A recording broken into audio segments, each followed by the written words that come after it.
Barrister রুমিন ফারহানা সম্প্রতি একটি বেসরকারি টিভি চ্যানেলে টক শোতে মন্তব্য করেছেন যে বাংলাদেশের সাধারণ মানুষ নতুন একটি রাজনৈতিক দলের উপর অনেক আস্থা রেখেছিল এবং তারা বিশ্বাস করেছিল যে দেশটিতে একটি নতুন ধারার রাজনীতি শুরু হতে যাচ্ছে।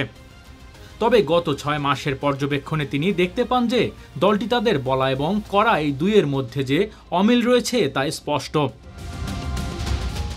ব্যারিস্টার রুমিন ফারহানা বলেন, আমি নিজেও আশাবাদী ছিলাম যে বাংলাদেশে নতুন ধরনের রাজনীতি আসবে, তবে মাঠের পরিস্থিতি দেখার পর আমি দেখতে পেলাম যে তারা যা বলছে তার অনেক কিছুই তাদের কার্যক্রমের সাথে সংগতিপূর্ণ নয়। তিনি আরও উল্লেখ করেন, এই সংস্কৃতির পুনরাবৃত্তি আমরা বিপ্লবের ১ মাস পরেই দেখেছি। এছাড়া সম্প্রতি ফাঁস হওয়া একটি কল রেকর্ডে দলের একটি গুরুত্বপূর্ণ সমন্বয়ক ১ লাখ টাকা চাঁদা দাবি করেছেন, যা রুমিন ফারহানার মতে পূর্ববর্তী রাজনৈতিক সংস্কৃতির পুনরাবৃত্তি। তিনি প্রশ্ন তোলেন, এই ধরনের কার্যকলাপ কি আমাদের পুরনো রাজনীতির সংস্কৃতিকে মনে করিয়ে দেয় কিনা। Desk report, metro TV.